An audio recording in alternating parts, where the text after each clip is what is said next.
बिस्मिल्लाहिर्रहमानिर्रहीम, अस्सलामुअलैकुम। मैं हूं सलमान मिर्जा और आप देख रहे हैं program at 10 PM with Salman Mirza. जनाब, फैसला तफसीली आ चुका है। 12 जुलाई का जो फैसला किया गया था उसकी तफसीली अब वर्डिक्ट निकलकर सामने आ चुका है। लेकिन अभी थोड़ी देर पहले गुफ्तगू की जा रही थी और ये गुफ्तगू हो रही थी मुस्लिम लीग नून के रहनुमाओं की जानिब से। इरफान सिद्दीकी साहब ये गुफ्तगू कर रहे थे और कह रहे थे कि जनाब आईनी अदालतों का क़याम नागुज़ीर है, बड़ा जरूरी है जनाब। और ये पाकिस्तान पीपल्स पार्टी और मुस्लिम लीग नून के दरमियान बाकायदा तौर पर मुआहदा हुआ था, जिसको आप चार्टर ऑफ डेमोक्रेसी के नाम से जानते हैं। 2004-2005 में मुआहदा हुआ था। मुस्लिम लीग नून की उस वक्त सरबराही कर रहे थे नवाज शरीफ साहब और मोहतरमा बेनजीर भुट्टो शहीद साहब के दरमियान ये मुआहदा हुआ था और उस मुआहदे को अमली जामा पहनाना बड़ा जरूरी है। जब उनसे पूछा गया, सवाल किया गया, क्योंकि बुनियादी ज़हन में सवाल ये होता है कि जनाब आईनी अदालतें क्यों जरूरी हैं, सुप्रीम जुडिशल आपको क्यों चाहिए होती है, एक जुडिशरी आपको क्यों चाहिए। तो उन्होंने कहा कि जनाब अगर पॉलिटिशियन कोई गलत काम करता है तो उसकी निशानदेही करने के लिए भी कोई मौजूद है। अगर मोअज़्ज़िज़ अदलिया जज साहब अगर कुछ गलत काम कर दें या गलत फैसला दे दें तो जाहिर सी बात है उसके लिए भी कुछ ना कुछ चेक एंड बैलेंस होना चाहिए। मैं आपको सीधा चीजें बता दूं। उन्होंने कहा कि आप जस्टिस मंसूर अली शाह को क्यों फैज हमीद बनाना चाहते हैं। ये इरफान सिद्दीकी साहब कह रहे थे अदलिया ने आजाद अरकान को पार्टी ज्वाइन करने के लिए 15 दिन दिए, जो कि आइन के मुतसादम है। मैं आपको ये भी बता दूं कि जनाब 3 दिन का टाइम दिया जाता है और ये कहा जाता है कि अगर आप आज़ाद हैसियत से इलेक्शन जीते हैं और कौमी असम्बली के अंदर आए तो अगर आप कोई पार्टी ज्वाइन करना चाहते हैं तो आपके पास 3 दिन है। जब हम गलती करते हैं तो इस्लाह जो है वो अदलिया करती है। तय करना होगा कि अदलिया से गलती हो और फैसला आइन से मुतसादम हो तो कौन देखेगा। मोअज़्ज़िज़ अदलिया में बैठे जजेस भी तो गलती कर सकते हैं। ये कोई और नहीं बल्कि इरफान सिद्दीकी साहब ये बात कर रहे हैं और ऑब्वियसली वो किसी और का नहीं, मुस्लिम लीग नून का वर्जन रख रहे हैं। लेकिन सवाल ये पैदा होता है कि इस वक्त आवाम के लिए जो मुश्किलात हैं वो मुश्किलात या तो बेरोजगारी हो सकती है, या तो महंगाई हो सकती है, लाकानूनियत भी हो सकती है। इन सारे मामले के अंदर आवाम ये सवाल करते हैं कि जनाब आप आईनी अदालतें बनाएं अगर आपका दिल कर रहा है, आप चाह रहे हैं, क्योंकि पार्लियामेंट का काम है कानून साजी करना। आप पार्लियामेंट को कानून साजी करने से नहीं रोक सकते क्योंकि पार्लियामेंट का बुनियादी काम ही कानून साजी करना है, आइन बनाना है। लेकिन वो आइन, वो कानून आवाम की फलाह बहबूद के लिए होना चाहिए। अब इसका बराह रास्त आवाम से क्या ताल्लुक है, फिलहाल इसमें कोई चीज समझ में नहीं आ रही। अगर हम मुस्लिम लीग नून के रहनुमाओं से या हुकूमत के नुमाइंदगान से, पीपल्स पार्टी के नुमाइंदगान से अगर पूछते हैं तो ये कहते हैं कि जनाब देखिए सुप्रीम कोर्ट के अंदर इस वक्त 61,000 के करीब केसेस हैं जो कि पेंडिंग हैं। अब वो केसेस जाहिर सी बात है सुप्रीम कोर्ट में आए। कुछ ऐसे केसेस भी होते हैं जिसमें आइन की तशरीह की जाती है। जैसे आपको याद होगा पाकिस्तान तहरीक इंसाफ का जब दौर था तो कासिम सूरी साहब जो कि डिप्टी स्पीकर थे उन्होंने रूलिंग दी थी। अब वो रूलिंग सही थी या गलत थी इस बात का फैसला सुप्रीम कोर्ट ने किया था। यानी ये एक आइनी मामला था।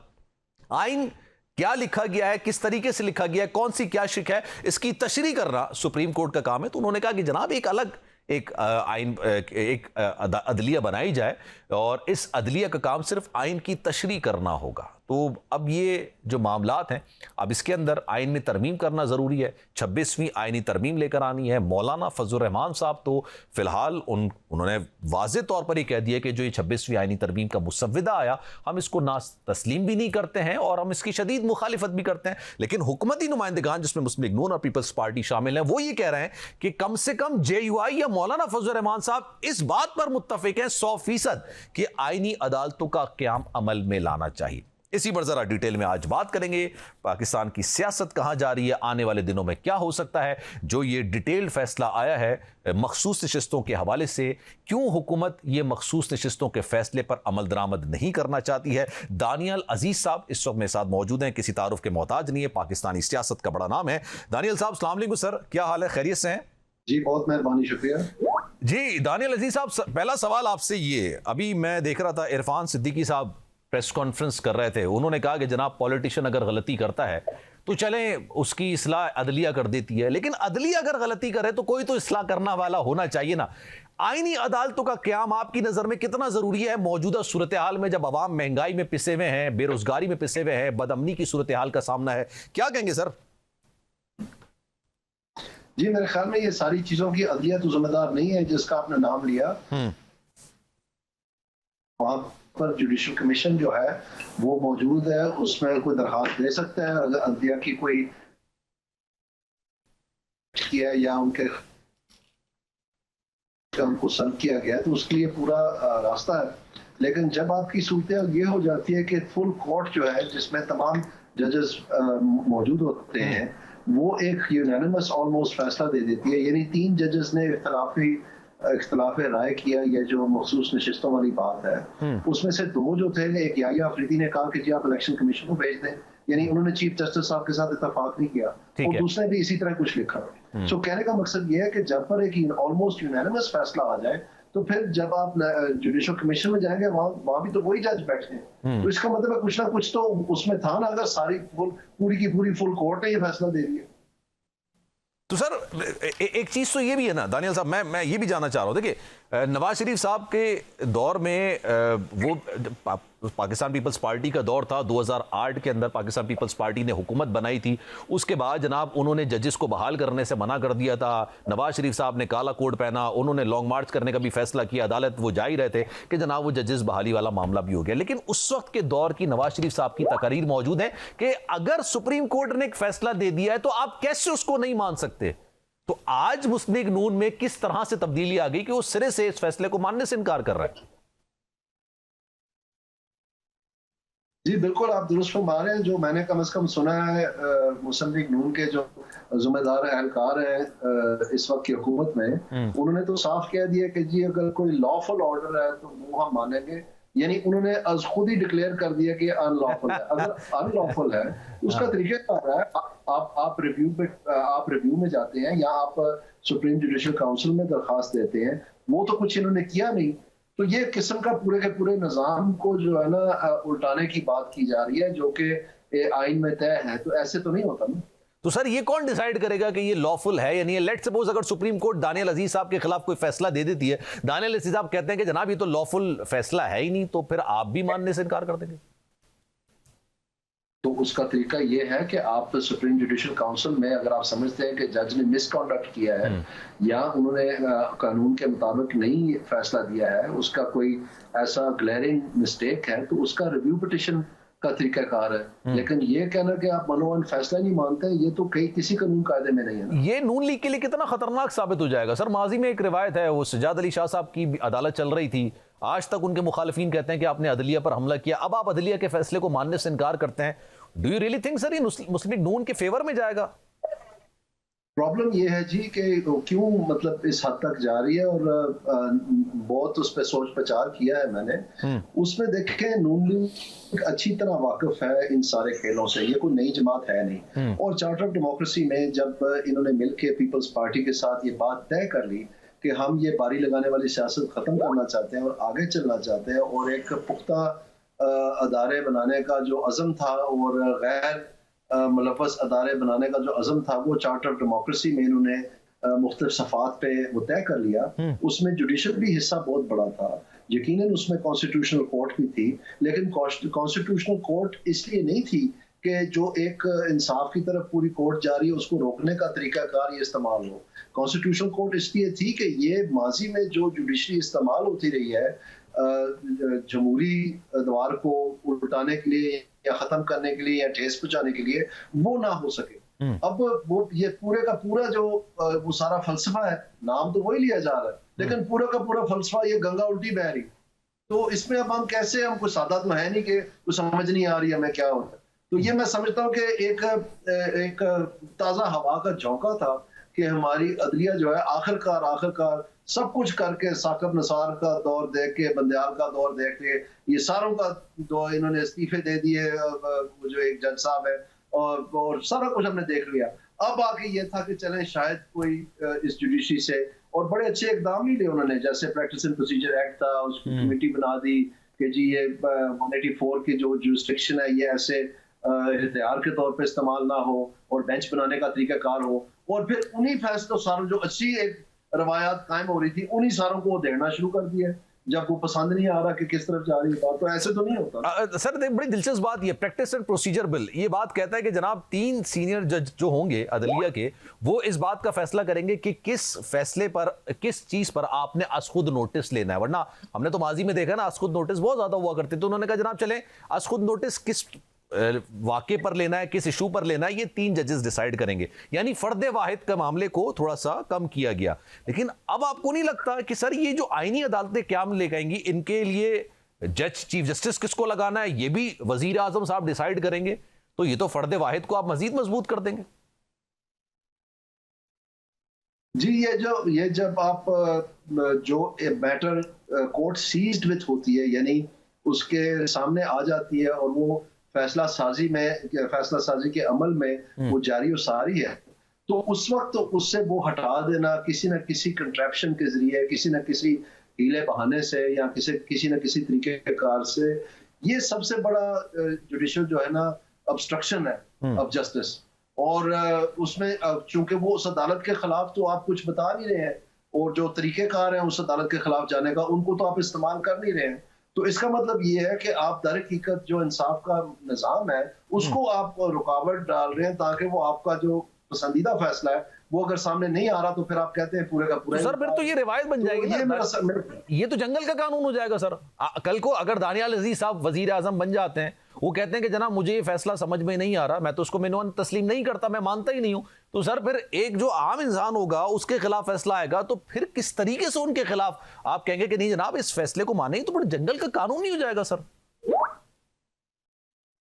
इसकी मिसाल हमारे सामने है, वो जब यूसुफ रज़ा गिलानी साहब ने इनकार कर दिया था सुप्रीम कोर्ट के ऑर्डर को इम्प्लीमेंट करने का, उन्होंने खत लिखना था जिसके जो आसिफ अली जरदारी साहब के उस जमाने के केसेस थे उसके बारे में, लेकिन उन्होंने इनकार कर दिया। जब उन्होंने इनकार कर दिया तो कंटेम्प्ट ऑफ कोर्ट में उनको बरतरफ कर दिया गया।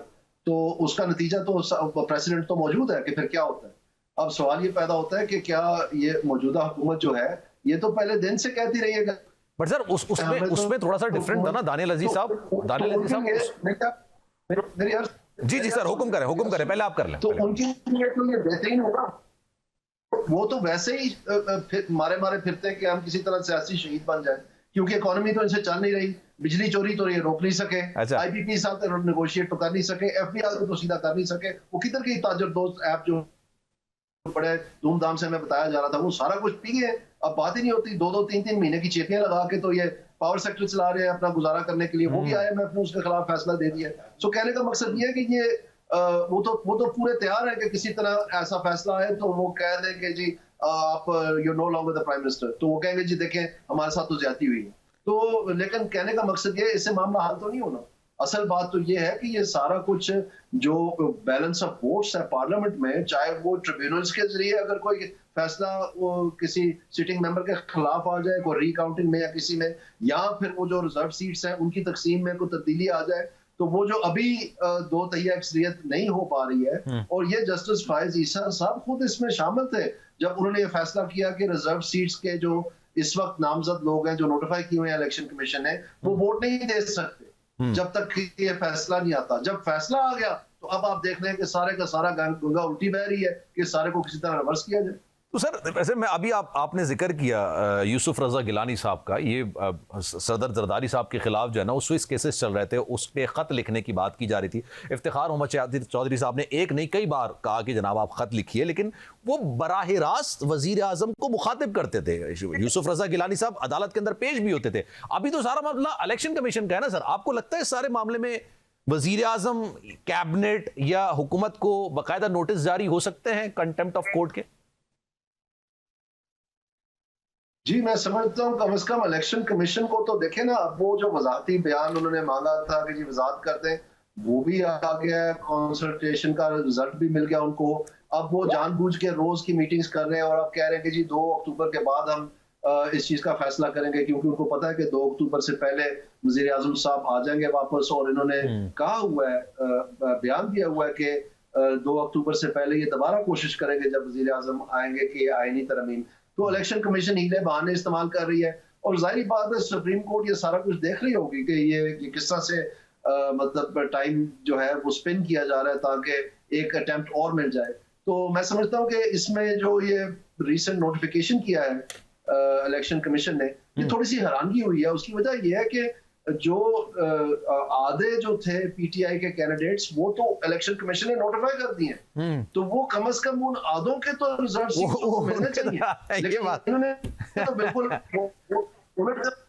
यानी मेरे ख्याल में इलेक्शन कमीशन को खुद नहीं पता कि वो क्या करना चाहते या उनके इंस्ट्रक्शन। लेकिन सर आपने वर्डिक्ट पढ़े, पूरा जो वर्डिक्ट आया 12 जुलाई के फैसले का, ये कंप्लीट वर्डिक्ट जो आया है, तफसीली फैसला, उसके अंदर ये कहा गया है कि जिस तरीके से इलेक्शन कमीशन ने पार्टी बन के इस पार्टी के खिलाफ फैसला दिया है, इलेक्शन कमीशन एक आईनी इदारा है, आज़ाद अदारा है, फैसिलिटेट करना उसका काम है, लेकिन लग ऐसा रहा है बादियों नज़र में कि वो पार्टी बनकर इनके खिलाफ इनको रोका गया। तो ये कितने संगीन किस्म के कॉमेंट्स हैं सर?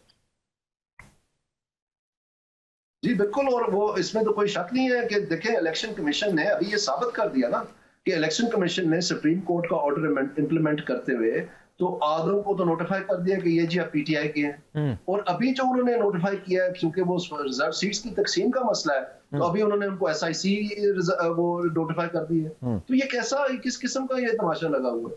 मतलब हैरानगी होती है कि मतलब किसी किस्म का कोई मयार, किसी किस्म का कोई मतलब रवाबत से अगर फैसलों की जो है ना एक रफ्तार होती है, एक मोमेंटम होता है, मतलब कुछ भी नहीं है ना, हर चीज उलट पुलट की जा रही है सिर्फ इसलिए कि दोबारा एक कोशिश कर लें और ये जो कुछ लोग हैं उनसे फ्लोर क्रॉसिंग करवा के और ये पास करवा लें। सर नून लीग चला कौन रहा है? What do you think? अब कौन चला रहा है? शायद खाकान अब्बासी साहब जैसे एक जैसे ना जीरक सियासतदान, वो भी उसके अंदर नहीं है, आप भी अब नहीं है, आप लोगों ने टाइम गुजारा है। ये जो कन्फ्रंटेशन की सियासत है, ये एक मुजाहमत की सियासत है, ये माइंडसेट किसका है?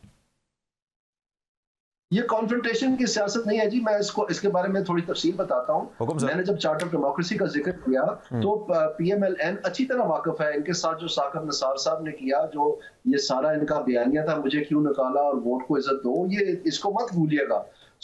अब सोचने की बात यह है कि जब इनको मौका मिला है कि ये अदलिया को दुरुस्त कर रहे हैं, पाकिस्तान के इदारों को दुरुस्त कर रहे हैं और चीजों को सही सिमत में डाल के जो ये हमेशा से कम बजायर ख्वाहिशमंद रहे हैं, तो वो क्यों नहीं कर रहे हैं? वो इसलिए नहीं कर रहे हैं क्योंकि उस वक्त तो इनके पास वोट बैंक था, अब वो वोट बैंक खिसक गया है। तो अब ये कहते हैं कि चले ठीक है, फिर एस्टेब्लिशमेंट के साथ ही मिलकर खेल लेते हैं, क्योंकि वोटों की कहानी को नहीं है। वो जो तख्त लाहौर ये बताते थे, वो तो पीटीआई ने उड़ा दिया है। मैं उनके हक में नहीं हूं, मैं समझता हूं कि पीटीआई ने बहुत बड़ा नुकसान किया पाकिस्तान की गरीब आवाम का और मिडिल क्लास का। महंगाई की जिम्मेदार ही पीटीआई है, लेकिन ये तो बयानियात बता ही नहीं सके। ये जो नून लीग के सो कॉल पंडित हैं और ये लोग बिजी डू नथिंग इनको कहते हैं, एलबीडीएन। पॉइंट सर मेरा वही है कि अभी बयानिया ना बनाना, ये अभी फिलहाल अभी चला कौन रहा है? नून लीग कौन चला रहा है? चले अगर हम हुकूमत की बात करें, शहबाज शरीफ साहब वज़ीर आज़म है, कैबिनेट है, नून लीग कौन चला रहा है? कौन पॉलिसी चला रहा है? नून लीग एक ही खानदान चला रहा है जी, इसमें कोई किसी किस्म की हैरानगी नहीं होनी चाहिए। अभी शायद आजकल वो एक दबाव के तले चल रहे हैं, लेकिन चला वो ही रहे हैं। खानदान में इख्तिलाफात हैं कि जो इस वक्त नजर आ रहा है, इस वक्त जो नजर आ रहा है वो ये है कि ये समझते हैं कि दो ही तरीके हैं, या तो ये सियासी शहीद बन जाए, और अगर सियासी शहीद नहीं कोई बनाता तो फिर ये एस्टेब्लिशमेंट की गोद में बैठ के वही जहां से ये इन्होंने जन्मदिन था इनका, उसी तरह की सियासत चलाए। नून लीग में अभी खानदान के अंदर अपने अंदर इख्तिलाफात हैं? हमजा शहबाज हो गए, मरियम नवाज साहबा हो गई, नवाज शरीफ शहबाज शरीफ साहब हो गए, कोई इख्तिलाफात हैं या नहीं है? कोई इख्तिलाफात नहीं है। पाकिस्तान मुस्लिम लीग नून, ये जो नून लगा हुआ है ना, इसकी वजह है, इसका मतलब नवाज है और वही फैसले करते हैं। ये सब गपशप है। आपको लग रहा है 5 साल पूरे कर लेगी हुकूमत? मेरे ख्याल में अगर जिस तरह ये चल रहे हैं, अगर इसी तरह के मिजरेबल फेलियर्स हो गए कि तमाम पॉलिसी इनिशिएटिव्स के, जिसमें मईशत के बारे में ये समझा जाता था कि मुस्लिम लीग नून शायद ये चूंकि खुद कारोबारी है, लिहाजा ये वो बरीकियां समझते हैं और उनके जरिए से इनके दौर में हमेशा कारोबार अच्छा चलता है, उसकी तो इन्होंने धज्जियां उड़ा दी है। क्योंकि एक साहब इन्होंने भर्ती कर लिया जिनका नाम इसाक डार है, और वो भी हादसात की पैदावार थे। यानी अगर न्यूक्लियर टेस्ट ना हुआ होता, सरताज अजीज को ना हटाया गया होता, तो ये शायद आज भी कॉमर्स मिनिस्टर होते। इनको तो फाइनेंस मिनिस्टर हादसात की पैदावार ने बनाया, और उसके बाद जो इन्होंने हाथ तक है पाकिस्तान को और जिस दवाई के दहारे ले आए, वो तो इनकी अपनी जमात बयान कर रही है कि इनको फाइनेंस मिनिस्ट्री के करीब नहीं जाने देते। Sir thank you so much. तो अगर इसी तरह इन्होंने चलना है कि जी सर, जी बोलिए। मैंने कहा अगर इन्होंने इसी तरह चलाना है पाकिस्तान, तो फिर जाहिर बात है पाकिस्तान के पास अब एक्सपेरिमेंटेशन का टाइम नहीं है। पाकिस्तान को एक पुख्ता हाथ चाहिए जिसमें एक ठोस और जो बर वक्त और देर पा पॉलिसीज की जरूरत है, जिसमें कोई सूझबूझ समझ हो, जिसमें हमारे कम से कम अदारों को जो है तकवीत पहुंच सके। अभी हमारे अदारे गल सड़ गए हैं, जिनके सर पे ये सियासत में आके नाचते थे, उनमें सख्त नहीं रही है। तो ये बेचारे तो है ही हुकूमती पैदावार, तो ये हुकूमत को कैसे ठीक कर सकते हैं?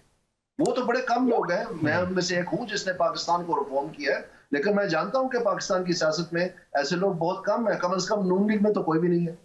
ठीक sir, thank you so much Daniyal Aziz साहब, आपने वक्त निकाला अपने बिजी शेड्यूल से। Thank you so much for your time. एक ब्रेक लेते हैं जनाब, ब्रेक के बाद वापस आएंगे तो अब्दुल्ला गुल साहब हमारे साथ मौजूद होंगे, उनसे जरा डिटेल में बात करेंगे जो सारे मामला चल रहे हैं इस पर उनकी राय क्या है। एक ब्रेक लेते हैं, ब्रेक के बाद वापस आएंगे। वेलकम बैक जनाब, प्रोग्राम में एक बार फिर से आपको खुशामदीद कहते हैं। गुफ्तगू का सिलसिला आगे बढ़ाते हैं। अब्दुल्ला गुल साहब इस वक्त हमारे साथ मौजूद हैं, किसी तारुफ के मोहताज नहीं, हमारे उस्तादों में से एक है, उनसे जरा गुफ्तगू का सिलसिला आगे बढ़ाते हैं।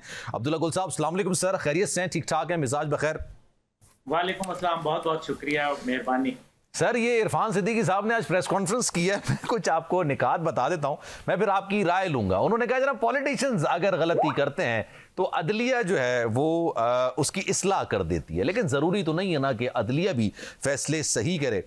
अदलिया भी तो गलती कर सकती है, जब हम गलती करते हैं तो अदलिया इस्लाह करती है। तय करना है कि अदलिया से गलती हो और फैसला आइन से मुतसादम हो तो कौन देखेगा? ये अब्दुल्ला गुल साहब बताइए, कौन देखेगा फिर? बिस्मिल्लाहिर्रहमानिर्रहीम। फिर तो देखे ना, हर चीज के ऊपर गलती, तो इंसान गलती का पुतला है, इसमें तो कोई दूसरी राय नहीं है। लेकिन दूसरी जानिब जो है वो आखिर कुछ हुकूमत के सिस्टम है ना, इन्होंने ही आइन बनाया था। ये आइन साज, कानून साज असेंबली हुआ करती है और इनका काम जो होता है वो कानून बनाना होता है, आइन बनाना होता है। और जाहिर है अदलिया का काम उसकी तशरीह करना है। वो गलत भी हो सकती है, माजी में भी गलतियां हुई हैं, दुनिया भर के अंदर होती हैं, पाकिस्तान में भी हो रही होंगी। लेकिन ये कह देना कि अब उसके पास उनका रेमेडी क्या है, वो मतलब क्या चाहते क्या है इरफान सिद्दीकी साहब? क्या वो चाहते हैं कि एक अदलिया के ऊपर, सुप्रीम कोर्ट के ऊपर एक महा सुप्रीम कोर्ट कायम किया जाए, और फिर जब वो महा सुप्रीम कोर्ट अगर कोई गलती करेगा फिर कौन करेगा? तो क्या फिर कोई उसके ऊपर एक और महा बर्तर सुप्रीम कोर्ट आ जाएगा? तो ये नहीं होता, ये ऐसा नहीं हुआ करता। देखिए, असल बात यह है कि एक तो बात बड़ी वाज़ेह है कि हुकूमत के पास नंबर गेम पूरी नहीं है। बिल्कुल। और अगर ये नंबर गेम पूरी होती तो फिर जाहिर है ये तो अभी बहस ही खत्म हो चुकी होती, यहाँ पर मैं इस मौजू पे गुफ्तगू ही ना कर रहे होते। दूसरी बात यह है कि ये जो कहा जा रहा है कि मौलाना फजलुर रहमान को बाईपास करके हम कर लेंगे, तो वो करेंगे। देखिए ना, इसी आइन के मुताबिक, कानून के मुताबिक, वो आपका फ्लोर क्रॉसिंग का जो है एक कानून है वो भी मौजूद है। बिल्कुल। अगर आप फ्लोर क्रॉसिंग करेंगे, जो कि नवाज शरीफ साहब के दौर के अंदर बनाया गया था, जब उन्होंने 2/3 अक्सरियत ली थी, तो उसी जमाने में एक फ्लोर क्रॉसिंग का उन्होंने वो एक कानून बनाया था। अब अगर वो करेंगे तो वो डी सीट हो जाएंगे, और डी सीट हो जाएंगे तो जाहिर है वो वोट किसी काम का नहीं रहेगा। हकीकत ये है कि इस टाइम पे अवाम के जो मसाइल हैं वो अपनी जगह मौजूद हैं। जो लखूखा केस, तकरीबन 28 लाख केस जो लोअर अदालतों में पड़े हुए हैं, जिससे अवाम नास का बेड़ा गर्क हो गया है, उसकी कोई सुनवाई नहीं है। जो वहाँ जजेस की तैनाती होनी है उसके ऊपर कोई गुफ्तगू नहीं हो रही। हकीकत एक और भी है, और वो ये है कि 1% जज जो हैं, जो बाकायदा थ्रू प्रॉपर चैनल बन के आते हैं, और 1% उनमें से होते हैं जो निचली अदालतों से हाई कोर्ट की अदालत में जाते हैं। और फिर हाई कोर्ट से तो सुप्रीम कोर्ट के ऊपर तो फिर कोई, मुझे नहीं ऐसा याद कि कोई ऐसा जज जिसने अपनी सेशन कोर्ट के अंदर एडिशनल सेशन जज या सिविल जज जो है वो तैनात रहा हो और फिर वो सुप्रीम कोर्ट के लेवल पे पहुंचा हो। तो ये पूरा सिस्टम जो है ये गडमड है, इसमें कोई दूसरी राय नहीं है। लेकिन इस सिस्टम को दुरुस्त करने का तरीका जो है वो आप हथेली पे सरसों मत जमाएं। मेहरबानी करके इसके ऊपर होमवर्क करते, इसके ऊपर जो है लोगों के साथ मशावरत का अमल बढ़ाते, इसके साथ लोगों को जो है आप एतमाद में लेते, और ऑपोजिशन और हुकूमती बेंचों के साथ साथ आप जो मुल्क के अंदर एक अहम, जो मेरे ख्याल में तजुर्बेकार लोग हैं, समझदार लोग हैं, जहांदीदा लोग हैं, उनके साथ मशावरत करते, ताकि जब ये बिल कौमी असेंबली के अंदर पेश होता तो सुबकी का सामना न करना सर। इतना टाइम है हुकूमत के पास? वैसे आपको लग रहा है इतना टाइम है? ये जो हथेली में सरसों जमा रहा है, ये आपको भी पता है सर क्यों हो रहा है, मुझे भी पता है क्यों हो रहा है। तो क्या ये टाइम है इनके पास इतना कि ये करते हैं सब कुछ? देखिए, अमेरिका यात्रा के बाद अब कितना टाइम रह जाता है ये तो मुझे नहीं मालूम। लेकिन असल मसला ये है कि हुकूमत के पास टाइम कोई नहीं है। इसमें सबसे बड़ा जो फैक्टर है वो टाइम का है। और बिल्कुल दुरुस्त आपने बड़ा मेरे ख्याल में तगड़ा सवाल पूछा। वो ये है कि इस टाइम फ्रेम के अंदर जब मौलाना फजलुर रहमान जो है वो ये कह रहे हैं कि हम एक अपना मसवदा लेके आएंगे आईनी तरमीम के हवाले से, यानी कि वो इसको रिजेक्ट नहीं कर रहे। कोई भी ये नहीं कह रहा कि आईनी तरमीम नहीं होनी चाहिए, लेकिन भौंडे अंदाज में करना ये मुनासिब नहीं। पीपल पार्टी कह रही है कि हम अपना मसवदा लाएंगे, ऑपोजिशन जो है वो अपनी मर्जी से देखना चाहती है, हुकूमत अपनी मर्जी से या किसी की मर्जी से देख रही है। मसला यहाँ ये है, सबसे अहम तरीन बात कि वो अगर जब ये तमाम मसवदे आएंगे तो ये एक दूसरे के साथ इनकी मुमासलत तो नहीं होगी, तो फिर इसमें वक्त लगेगा। जब वक्त लगेगा तो कंसेंसस में टाइम लगेगा। जस्टिस हैं, मौजूदा चीफ जस्टिस की मुद्दत मुलाजमत जो है वो इख्तिताम पजीर हो जाएगी, तो टाइम फिक्स हो जाएगा। 25 अक्टूबर तक है ना सर? जी 25 अक्टूबर तक है ना सर? जी 25 अक्टूबर तक है ना। मैं गुजारिश यही कह रहा हूँ कि 25 अक्टूबर तक, क्योंकि मौलाना फजलुर रहमान भी इसमें ये इशारे दे रहे हैं कि जनाब इसमें हमें टाइम देना चाहिए, हम इसके ऊपर बैठेंगे, बात करेंगे, उनको कोई जल्दी नहीं है। और दूसरी तरफ हुकूमत जो है वो हवा के घोड़े पर सवार है।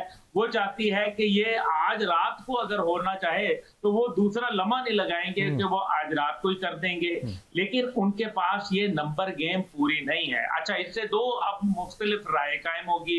एक तो हुकूमत की जब नंबर गेम पूरी नहीं होगी तो आइंदा आने वाले जो बिल है वो भी मुश्किलात का शिकार पड़ जाएंगे। और फिर इस बिल के ऊपर अगर हुकूमत का जो अंदाज है सोचने का वो ये है कि अगर मैंने इसके ऊपर लोगों को उनकी ब्लैकमेलिंग में आए, या मैं कहूंगा कि सियासी जोड़ तोड़ में, यानी कि आप मौलाना फजलुर रहमान को या दीगर को आप कुछ ऑफर करते हैं, अगर वो ऑफर करेंगे तो जाहिर है वो अपने पीस ऑफ पाई के अंदर से जो अपना हिस्सा, जो रोटी का टुकड़ा है, वो उनको देना पड़ेगा। अब वो रोटी का हिस्सा हर बार देंगे, यानी कि अब इसके बाद कोई नया जब बिल आएगा तो फिर क्या करेंगे? अच्छा, इससे एक और भी तकलीफ हो रही है। इससे जो अदलिया है, हुकूमत, रियासत और ये तमाम सियासी जमातें, ये एक दूसरे के आमने सामने आके खड़ी हो गई हैं। नतीजा ये निकलेगा कि इससे बदमज़गी पैदा होगी और ये माहौल इतना खराब हो जाएगा कि फिर इसको संभाले संभला। तो आपकी बात जो है ना वो कि रोटी का टुकड़ा उनको देना पड़ेगा ऑब्वियसली, लेकिन सर ये रोटी का टुकड़ा देना मसला नहीं है, जहां तक मेरा अपना नजरिया है, इसकी तस्हीह आप कीजिएगा। असल मसला है कि किसी से लेके वो देना है, वो ऑब्वियसली वो किसी और पार्टी के पास है, वहां से लेना पड़ेगा तो इधर देना पड़ेगा, तो वो नाराज हो जाएंगे, उनको नाराज नहीं कर सकते। फिर केपी में और बलूचिस्तान हुकूमत में एडजस्ट करना पड़ेगा, चले बलूचिस्तान में कर देते हैं, केपी में कैसे करेंगे, वो तो उनके हाथ में भी नहीं है। अंग्रेजी का कहावत है कि trap between devil and deep blue sea, यानी कि उर्दू में अगर इसको कहें कि आगे खड्डा और पीछे खाई वाली सूरत हाल है। कुछ अगर देंगे तो जाहिर है मेरा निवाला मुंह से निकाल के देंगे, तो मेरा निवाला मेरे मुंह से जाएगा तो मैं तो खुश नहीं होऊंगा। अभी क्या है, मौलाना फजलुर रहमान साहब की जो सोच है, जहां तक मैं ये समझ रहा हूं, वो ये है कि वो सदारत के उम्मीदवार भी हैं, यानी कि जरदारी साहब को अपनी सदारत की मसनद से हाथ धोना पड़ेगा। तो ये एक पीपल पार्टी के लिए तो समझे कि एक बिल्कुल जहर कातिल है, वो तो इसको बर्दाश्त नहीं करेंगे। दूसरी जानिब वो ऑपोजिशन से क्या मांगते हैं, वो चाहते हैं कि जनाब हमें आप ऐसा करें कि खैबर पख्तूनख्वा के अंदर जो है वो एडजस्ट करें, सिर्फ गवर्नरी के ऊपर नहीं बल्कि अहम पोजीशनों के ऊपर, क्योंकि मौलाना के बैंक हैं, उनको फेडरल के अंदर मिनिस्ट्री लेके कुछ फायदा नहीं होगा। थोड़ा बहुत जो फायदा होता है ना, बिल्कुल आपकी बात दुरुस्त है, बड़ा फायदा उनको नहीं होगा। और सर वो तो इसलिए खैबर पख्तूनख्वा में ये उनको चाहेंगे वो पीटीआई से, और उधर वो चाहेंगे पीपल पार्टी से। कश्मीर कमेटी की सरबराही भी तो बेटे के लिए है सर, मैंने ये भी सुना है। जी हाँ, वो कश्मीर कमेटी की सरबराही की भी बात है, वो अपनी जगह है, वो भी एक बहुत अहम नुक्ता है। लेकिन इन सब से मुबर्रा देखिए, बलोचिस्तान में भी पीपल पार्टी की हुकूमत है और वफाक के अंदर भी उनके पास, और अगर आईनी ओहदों की बात की जाए, गवर्नरशिप की बात की जाए, तो वो भी पीपल पार्टी के पास है। तो यानी कि पीपल पार्टी सबसे ज्यादा इसके अंदर नुकसान उठाएगी। और हकीकत में आपको आखिर में ये बता दूं इस मौजू के ऊपर कि हकीकत यह है कि आईनी तरमीम नहीं करना चाहते, खुद मुस्लिम लीग के अंदर दो धड़े हैं, एक शहबाज शरीफ ग्रुप है, एक नवाज शरीफ ग्रुप है। ये बता दें कि शहबाज शरीफ और नवाज शरीफ साहब की मुलाकात हुई जब वो आईनी तरमीम हो रही थी? कोई वीडियो कोई तस्वीर आपने देखी या नहीं देखी? नहीं सर, मैंने तो नहीं देखी। मैंने ये सुना था कि नवाज शरीफ साहब नाराज होकर रायवेंड चले गए वापस। नाराज होके नहीं चले गए हजरत, क्या बात कर रहे हैं, खुश होके गए। अच्छा, खुश होके गए थे। हाँ, खुश होके गए, मैंने बगले बजाते गए हैं। सर कैसे अंदाज में बोला सर? आप देख लें कि वो जो 3 सेनेटर थे और जो एमएनए थे जो कि नवाज धड़े के हैं, वो उन्होंने अपने टेलीफोन तक बंद कर दिए थे। उन्होंने कहा हम बात करने के लिए तैयार नहीं है, अगर हमें दबाव डाला गया, बगैर हमें रबर स्टैंप के तौर पर इस्तेमाल किया गया तो हम ये मामला ही खत्म करेंगे। है कि इस टाइम पे हुकूमत नाम की जो चीज है वो उस तरह से एग्जिस्ट नहीं करती। ये चूचू का मुरब्बा है, इसको जहां जहां चल जाएगा वहां चल जाएगा, लेकिन ये कोई पक्का जोड़ नहीं है। कच्चे कागजों के ऊपर लोग नहीं मानेंगे। अब लोगों ने इसके ऊपर देखना है और ऑपोजिशन जब मांगे बगैर वो इनका मामला हल नहीं करेगी और मांगे जो मसला हल नहीं होना, तो फिर मकसद ये है कि फिर ये कहां आके खड़ा होगा? खड़ा ये यहां होगा कि आखिरकार करना पड़ेगा, हुकूमत के लिए मुश्किल हो जाएगा। ये अगले 2 महीने हुकूमत के लिए इंतहाई वो तो खुद उन्होंने इरफान सिद्दीकी साहब ने कहा कि पार्लियामेंट के पास इस वक्त दो ऑप्शंस हैं, 2 चीजें, या तो आइन की पैरवी करें या फिर अदालती फैसला तस्लीम करें। अभी जो सारे सिनेरियो सर हम डिस्कस कर रहे हैं, इस सारे सिनेरियो के अंदर ये 12 जुलाई का फैसले का ये वर्डिक्ट आ गया, तफसीली वर्डिक्ट आ गया। उसमें उन्होंने कहा कि जनाब आप इनको मखसूस नशिस्तें दें। इलेक्शन कमीशन का 7वां इजलास था, कोई अभी नतीजा निकल कर नहीं आया। 2 अक्टूबर तक का उन्होंने टाइम मांगा है, 2 अक्टूबर को शायद वजीर आजम साहब वापस आ जाएंगे, उसके बाद फिर कुछ चीजें होंगी। लेकिन सर फिर अगर आप रिव्यू में भी जाते हैं, रिव्यू में भी आपको अदलिया को यह बताना पड़ेगा कि जनाब आपने इस कॉन्स्टिट्यूशन की या इस आइन की आपने सही तौर पर तशरीह नहीं की या इस कानून को आपने सही तौर पर नहीं समझा, इसलिए आप रिव्यू पे जाए। 75% जो रिव्यू है वो वैसे ही खत्म हो जाते हैं, उनको इतना एंटरटेन नहीं किया जाता। और रिव्यू पर जाने से पहले सबसे अहम चीज ये कि उस फैसले की इंप्लीमेंटेशन करनी पड़ेगी। तो सर वो तो टाइम ही गुजर गया ना सारा, फिर तो जिसके लिए इतनी हुज्जत हो रही है। मैं यही तो आपसे गुजारिश कर रहा हूं। देखिए 8 जजेस हैं, मामला ये नहीं है कि 1-2 की बात नहीं हो रही यहाँ। और दूसरी सबसे मजे की बात यह है कि इस सारे में रिव्यू भी होगा, हर चीज होगा, लेकिन उसके में 25 अक्टूबर गुजर जानी है। बिल्कुल 25 अक्टूबर गुजर गई तो फिर मामला खत्म। देखें नतीजा ये होगा कि सुप्रीम कोर्ट जो है वो क्या है, सुप्रीम कोर्ट एक इखलाकी जुरिस्डिक्शन रखती है, मॉरल जुरिस्डिक्शन जिसको कहते हैं। अब वो मॉरल जुरिस्डिक्शन एक्सरसाइज होती है, सुप्रीम कोर्ट के फैसले जो हैं वो हुकूमत के जरिए एक्सरसाइज होते हैं, इदारों के जरिए एक्सरसाइज होते हैं, पुलिस के जरिए एक्सरसाइज होते हैं। ऐसी सूरत के अंदर जो हमने क्या बालों से पकड़ के चीफ जस्टिस को घसीटते हुए नहीं देखा, हमने क्या मुशर्रफ दौर के अंदर ये बात नहीं देखी? क्या हमने जो है वो 1997 में जस्टिस सजाद अली शाह का मामला नहीं देखा, जब उन्होंने उस वक्त के आर्मी चीफ जो क्या नाम था, जहांगीर करामत साहब, उनको खत लिखा था? तो वो खत तो फिर रद्दी की टोकरी में गया था ना, फिर वो मदद के लिए तो नहीं आए थे। जबकि मसला यहाँ ये है कि सारे में जो इम्प्लीमेंटेशन है वो हुकूमत ने करवानी है। जब इम्प्लीमेंटेशन नहीं होगी तो महाज आराई के अंदर इजाफा होगा। सुप्रीम कोर्ट फैसला देगी और वो फैसला ये नहीं होता, फैसला रहेगा। आज तो हुकूमत है, लेकिन फर्ज करो 5 साल के बाद जब ये हुकूमत जाएगी तो फिर मुझे बताएं कि फैसला तो अपनी जगह मौजूद होगा, फांसी का फंदा तो तैयार होगा, ये कोई गले में नहीं डालेगा। इस वजह से ये महाज आराई बढ़ जाएगी इदारों के माबैन और सुप्रीम कोर्ट के माबैन, ये महाजराई बढ़ेगी। अभी देखे ना, मखसूस नशिस्तों का फैसला आ गया ना। जी बिल्कुल। अभी तक तो अच्छा, अब तशरीह क्या है? तशरीह यह है कि इलेक्शन कमीशन अपनी तशरीह कर रहा है, ऑपोजिशन अपनी तशरीह कर रही है, हुकूमत अपनी तशरीह कर रही है, एस्टेब्लिशमेंट अपनी तशरीह कर रही है और मीडिया अपनी तशरीह कर रहा है।